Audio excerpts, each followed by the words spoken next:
Welcome back again to the program Power to Unite with Elvira. Isang group na naman ito, medyo nasa higher level na sila. And I'm very proud to announce you, these are yung entry nila, yung workshop na title Sano, really won, a lot of award dito sa workshop. Imagine, considering mga boys ito, galing sa seminaryo, they were able to come up with this Sano, which is brotherhood. Kakaiba po. Kaya yan ang i-interviewin natin. What inspired them? Sino ba ang nagbigay sa kanilang idea to come up with this title? At bakit ang dami nilang award na tanggap? Like Most Valuable Friend, si Articol, si Best Actor, di ba? Tapos Production Design, Best Poster, Best Film, and Heart Award. Alam niyo, yung Heart Award is really one of the best award because when they show the film, doon natin makikita, does it touch the heart of the audience, whether they are children, age 7, 8, 9, 10, or teenager, mga youth, 15 to 17, 18, at mga adults at mga senior citizen. No? So, unanimous po ang decision nila why this film, Sano, won a lot of award. Kaya kilalanin natin sino-sino itong group na ito, iisa-isahin natin. Then you judge for yourself, why did they do it? How did they do it? What inspired them to do it? Siya po ang tunghayan nyo sa pagbabalik ng Power to Unite with Elvira.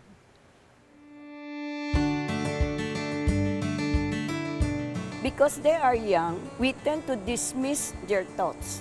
We take their ideas for granted, lapping off their dreams as mere child's play. Most of the time, we overlook their potential to make a difference as we drown out their voices with grown-up noise and insist that they follow the grown-up way. Power to Unite with Elvira strongly believes that the children are the hope for humanity's future, and as adults, we have the very important task to guide them towards what is right and what is good.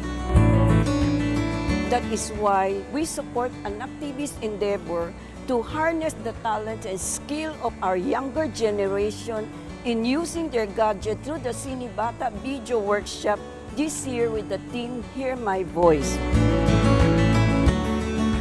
The workshop had become great venues for children, not only to develop their potential in video storytelling, but they also get to enjoy meaningful encounters as they mingle and share ideas with their peers, despite having different backgrounds.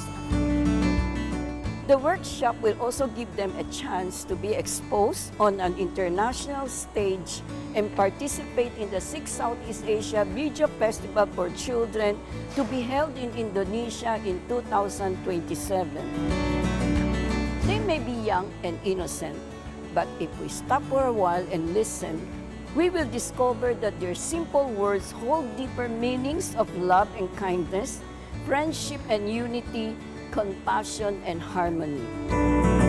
We must not try to silence tomorrow. While it is still learning to speak today, the best way to encourage dreams that are still learning how to bloom is for us to pause our adult rush and noise and listen when they say, "Hear my voice."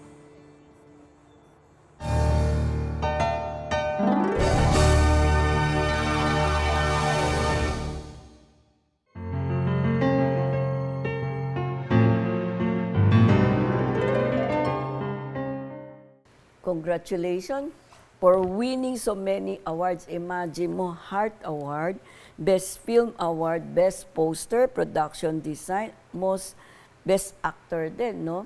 And then, of course, yung individual awards which is Most Valuable Friend. So, I think it will be very interesting kasi mga future priests kayo, whether you continue or pursue it, the fact na ang connotation ng mga tao pag sinabi nag-aral kayo sa seminaryo ay magiging pari yan. And now, you expose yourself here at yung ginawa ninyong video won the award, parang kamangha-mangha, parang unbelievable.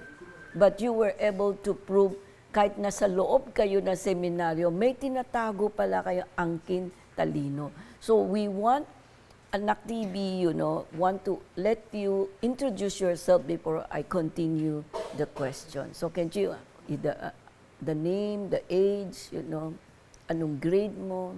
Good afternoon po. I am Janwin Hormiliada, upcoming grade 9 student po.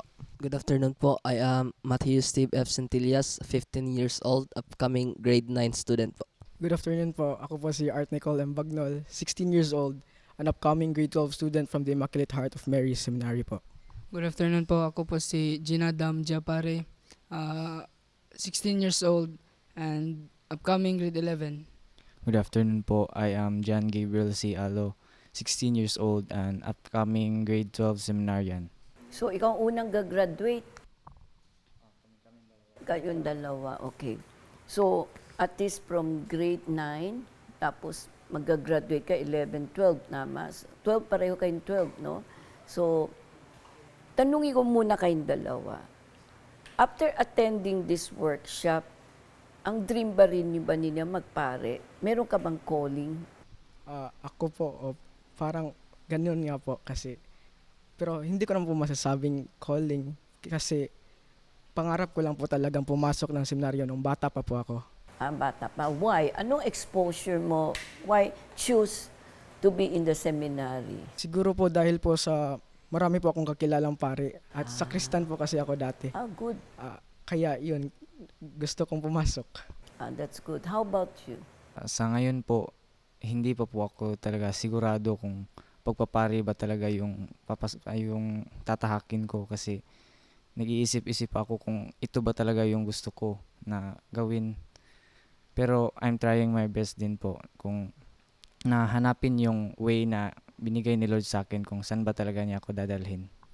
Kasi mag-graduate ka na, so you spend more time with the seminary. Dapat maging ehemplo ka dun sa naunang group na kakapasok lang. Kasi alam mo, meron maganda rin na as this age, when you graduate, kung ang talagang naramdaman mo is not for you, better get out first. Rather than mag-graduate ka tapos hindi mo nagustuhan, gumawa ka na hindi maganda sa pagkapare, masisira din ang image ng simbahan, no? So Art, at least you were very, very firm in your decision that maybe you will continue to become a priest because it's your dream. So sana, kung talaga yun ang nakita, dahil marami kang kaibigan, pare, I think that's a good inspiration, no? Huwag mong bitawan, but continue to pray, di ba? So ngayon, suddenly, hindi first time yun sa Manila, right? Nakapunta na kayo dito. Opo. First time lahat? Okay. Nung sinabi sa inyo, mag-a-attend kayo dito sa Manila ng video workshop, naintindihan niyo na ba kung anong sinasabi nila, Father, sa inyo? Sa ang naramdaman ko po talaga doon is na-surprise ako kung Na-surprise ka? bakit ako yung pinili. Maybe nakita nila, Father, na may potential ako dito sa media, na especially sa filmmaking, kasi medyo gusto ko rin po yung pagkukuha ng pictures and Okay. pag ano ng mga video. So meron ka ng inclination toward filmmaking at mahilig ka maging photographer. So anong role mo dito sa ginawa niyong team? Anong naging role mo? Isa po akong character din yung nag-prepare ng mga props para sa film. Okay. So how about you? Kinakabahan po ako dahil hindi ko po alam kung ano ang gagawin dito. So hindi kinabahan ka pero nag-yes ka rin, tama. So nung na-expose ka na dito, anong naramdaman mo? Kasi it's really totally new. Hindi yan kasama sa pinag-aaralan nyo, tama? Masaya po. Masaya. May natutuhan ka. Opo. Okay, how about you, Art? Nagulat po ako nung una pero excited din po. Excited. So hindi magiging hindrance itong kaalaman mo to be a priest in the future, tama? Opo. Actually, itong added skill, yung technical know-how, makakatulong sa'yo. Kahit na pare, maganda yung may hidden ka pa rin talent na pwede, pag napapagod ka na, pwede ka naman mag-drawing, pwede ka mag-film, you know. Actually, this is just a stepping stone as an added, character o attitude o sabihin natin, knowledge for you to pursue later on. Pero hindi ito dapat maging daan to get out from the seminary, di ba? Itutuloy po natin na aming maganda interview sa kanila sa pagbabalik po ng Power to Unite with Elvira.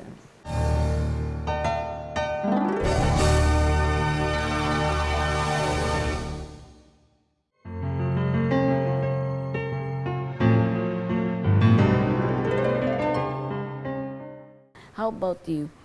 Ano po, sa una po is medyo nalilito po ako dahil hindi ko na-expect na ako po yung isa sa mga pipiliin nila. Pero pagdating ko po dito is biglang na-excitement ako po dahil doon ko lang po nalaman na meron palang mga media literacy po na kanilang ituturo, at sa akin po is gusto po ako ng like mga editing po.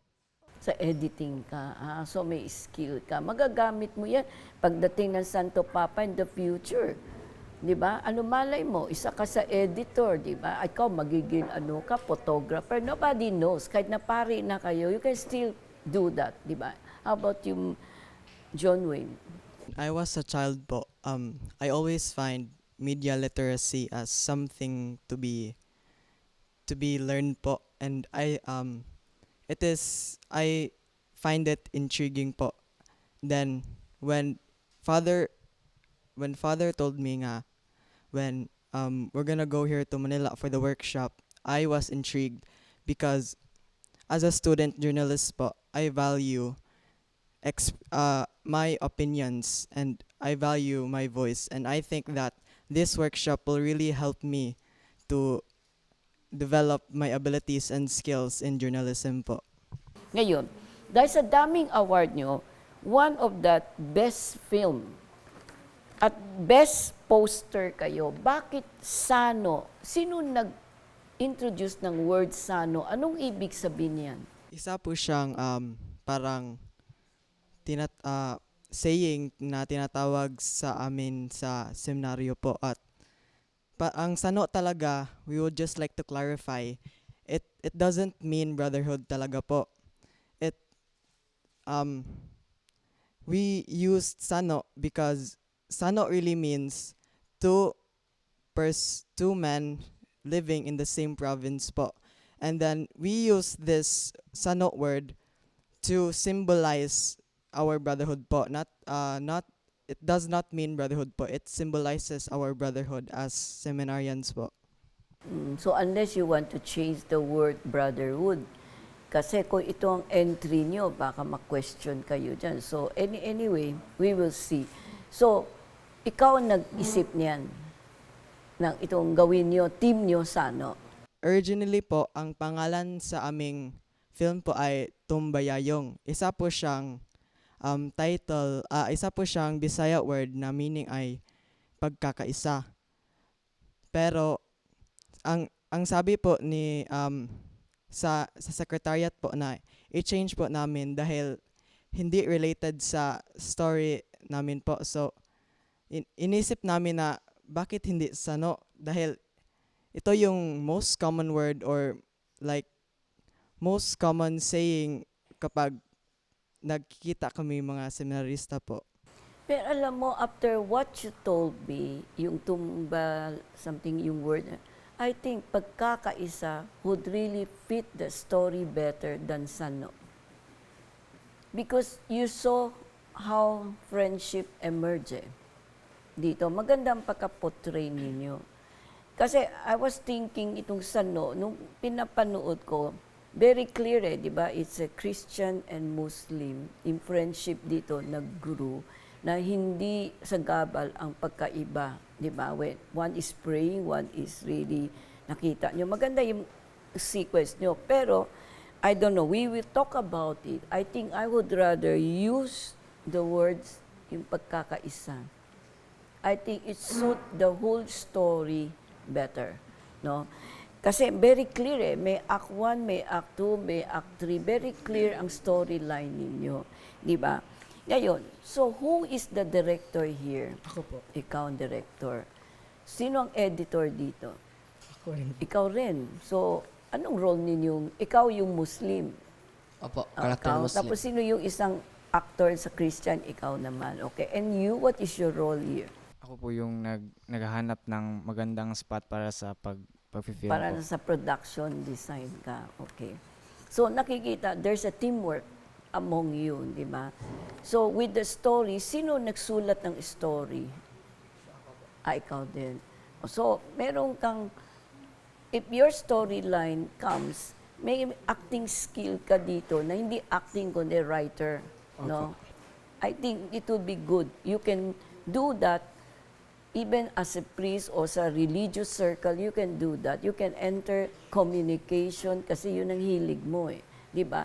It's an added talent na pwede mo gamitin later on pag nag-graduate ka na kung anong gusto mo. Pero media is very complicated. So, unahin ko, most valuable friend si Art Nicole. Why choose Art to be your most valuable friend? Anong nakita niyo sa kanya? Marami po siyang ginawa sa aming film. Marami siyang ginawa. Kayo, wala kayong ginawa. Meron naman po. Oo. Pero What is in him that you think he is the best among you for? Kasi siya din po yung director. Director then. So you really respect Art, di ba? How about you? Nakita ko lang po talaga ni Art na may angking talento siya sa pag-filmmaking. Maganda siya humanap ng mga angles na talagang nakakabigay ng message po. Tapos sa editing, magaling po talaga siya mag-edit ng mga videos po. So, inborn talent na yan, Art, di ba? So, kasi director ka, based sa kwento nila, they are already affirming you have the talent without your knowing it, di ba? And I think, kung ang pangarap mo talaga, ever since maging pare, I think it will help you. Kung ma-assign ka sa social media, sa communication, added ano yan. Kasi you are very firm with your conviction you wanted to be a priest, di ba? At magbabalik po ang Power to Unite with Elvira.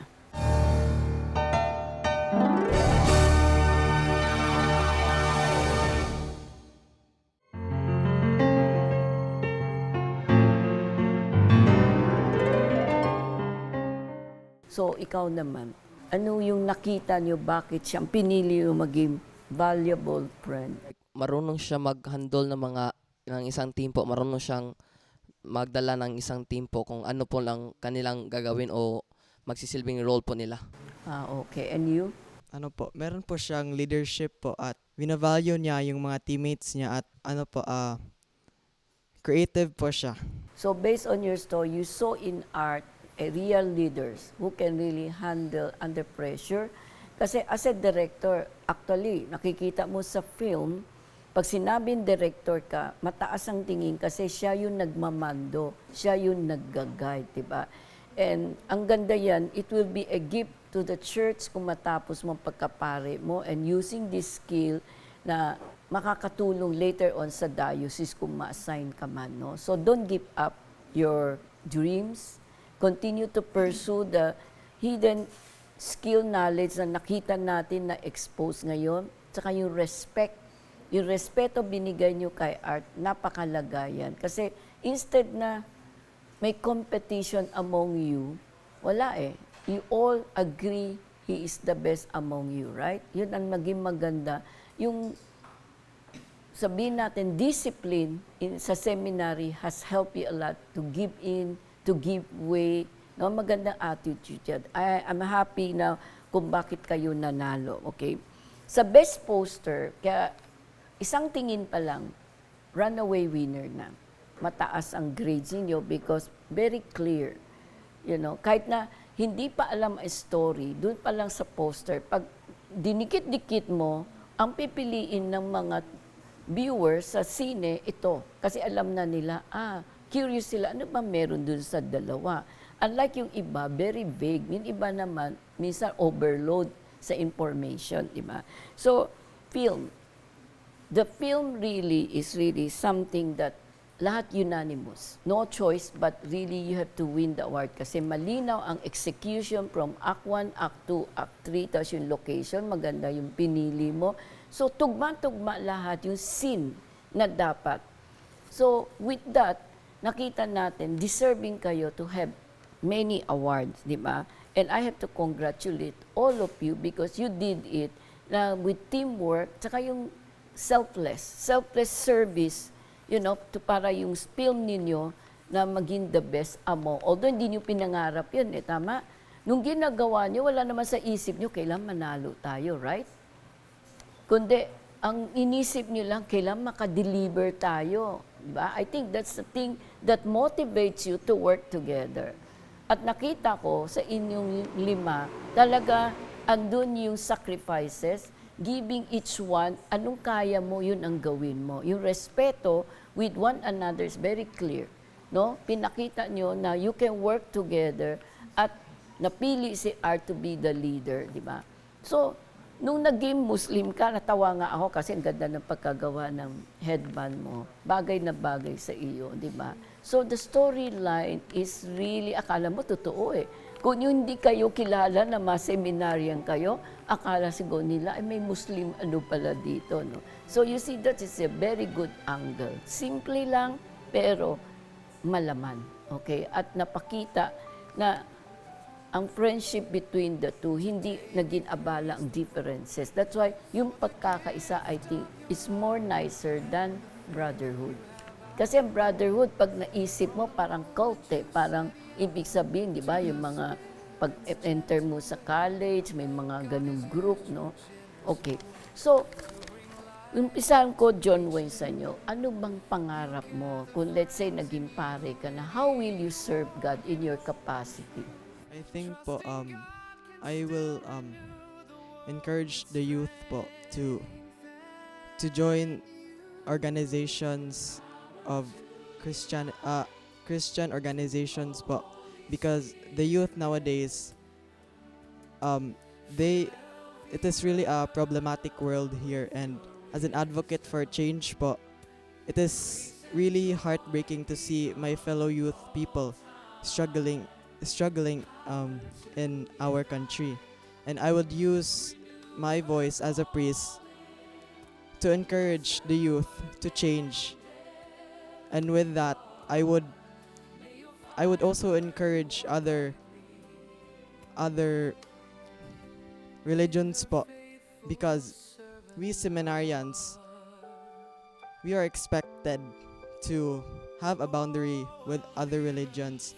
And I think we here have to show that seminarians are not just about Catholicism po. We too value other religions po. I think, John Wayne, that's a very good idea na being, a seminarian, and then if you become priest, really to bridge the gap, diba, between other, and you saw the struggle of your fellow youth, and using your voice, your position, I think to inspire them, you become the light. I think that's a very good idea. Continue to focus that in your mind, because it will help. We need good young people, good leaders in the future. And I put my trust sa generation nyo, 17 years old below. These are the group we need to mold. We need to, because I saw leadership in them. Hindi lang dito sa Pilipinas, even sa Asia, sa mga in-interview ko, mangha ako sa edad nila, 10, 11, 12, they can speak up, di ba? Nakakapmangha po ang mga istorya ng mga bata. After listening to them, I felt so because hindi ko akalain in such a short period of 1.5 day workshop, they were able to tell a story. At doon nakikita natin ang kintalino at wisdom at sabihin natin, artistic capability ng mabata. Kaya sana nagustuhan po ninyo ang maraming episode na ginagawa natin ngayon kung saan pinakita ng mabata karapat-dapat sila pakinggan. Hanggang sa muli dito po sa programa ng Power to Unite with Elvira. Power to unite, bless her now with heaven's grace. May her days be crowned with mercy, till we see you face to face. Power to unite. Today we thank you for this.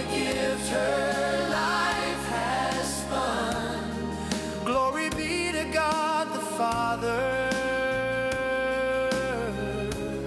through the Spirit in the Son.